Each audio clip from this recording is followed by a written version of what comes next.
कश्मीर एक ऐसी धरती जो इतिहास और किंवदंतियों में डूबी हुई है। सदियों से अपनी अद्वितीय सुंदरता और गूढ़ता से दुनिया का मन मोहती आई है। कभी यह भूमि महान ऋषियों की तपोस्थली थी, जहां हर कण में दिव्यता का वास था। यहाँ की हवाओं में एक अनकही कहानी बसी है, प्राचीन, पवित्र और गहन। इसे महर्षि कश्यप की धरती कहा जाता है। कश्यप मीर, जिसका अर्थ है कश्यप की झील। यह वही स्थान है जहाँ महर्षि कश्यप ने जीवन की बुनियाद रखी, और तभी से यह धरती हमारी सांस्कृतिक विरासत का अभिन्न हिस्सा बनी रही है। लेकिन आज यह धरती दर्द और संघर्षों की छाया में है। जिस भूमि ने हमें सदियों तक शांति और समृद्धि का उपहार दिया, वह अब विभाजन और विवादों का अड्डा बन गई है।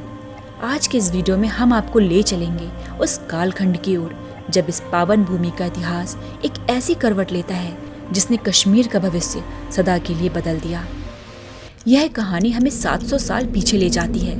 कश्मीर पर हिंदू राजा सहदेव का शासन था, एक ऐसा राजा जो अपनी प्रजा से दूर हो चुका था। असल सत्ता प्रधानमंत्री रामचंद्र और उसकी बेटी कोटा के हाथों में थी। कोटा, जिसकी बुद्धिमता और अनुपम सुंदरता के चर्चे पूरे कश्मीर में थे, वह अपने पिता का हर कदम पर साथ देती थी।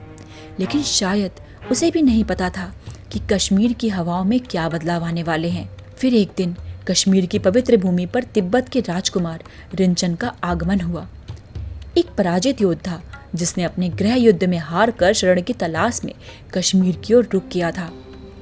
रामचंद्र ने उसे सहारा दिया, लेकिन किसे पता था कि वही शरणार्थी कुछ समय बाद इस धरती का भाग्य बदलने वाला है।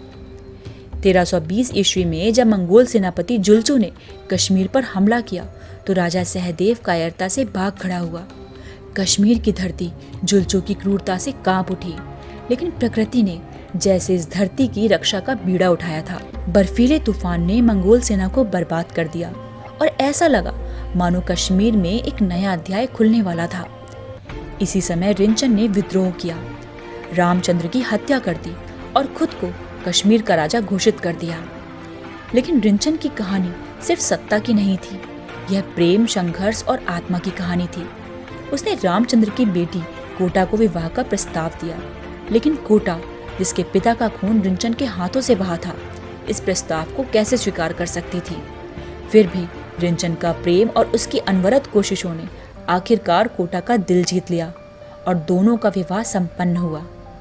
रिंचन का धर्म परिवर्तन कश्मीर के इतिहास में एक महत्वपूर्ण मोड़ था, जिसने इस भूमि की सांस्कृतिक दिशा को सदा के लिए बदल दिया। बौद्ध धर्म में विश्वास रखने वाले रिंचन को कश्मीर की जनता ने कभी पूरे तरह से नहीं अपनाया। उसकी आत्मा को गहरी चोट तब लगी जब ब्राह्मणों ने उसे हिंदू धर्म में दीक्षित करने से इनकार कर दिया। ब्राह्मणों का कहना था कि हम किसी ऐसे व्यक्ति को दीक्षा नहीं दे सकते जिसने सिंहासन की लालसा में उस व्यक्ति को धोखा देकर मार डाला हो जिसने विपरीत परिस्थितियों में उसे शरण दी थी। इसके बाद उसने सूफी संत बुलबुल शाह की ओर रुख किया।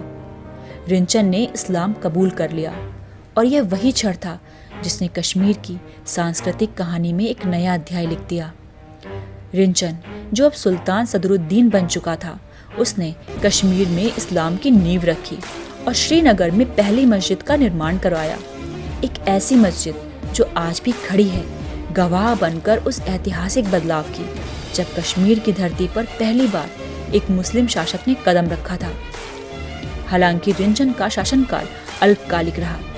उसकी मृत्यु के बाद कश्मीर फिर से संघर्षों में घिर गया, लेकिन उस संघर्ष से उभरते हुए शाहमीर वंश ने 220 साल तक कश्मीर पर शासन किया।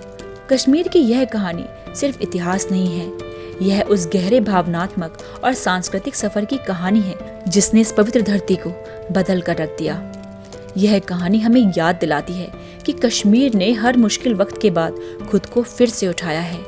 हर तूफान के बाद यहाँ शांति का सूरज उगा है और एक बार फिर कश्मीर तैयार है दशकों के विध्वंस के बाद फिर से अपने पैरों पर भागने को।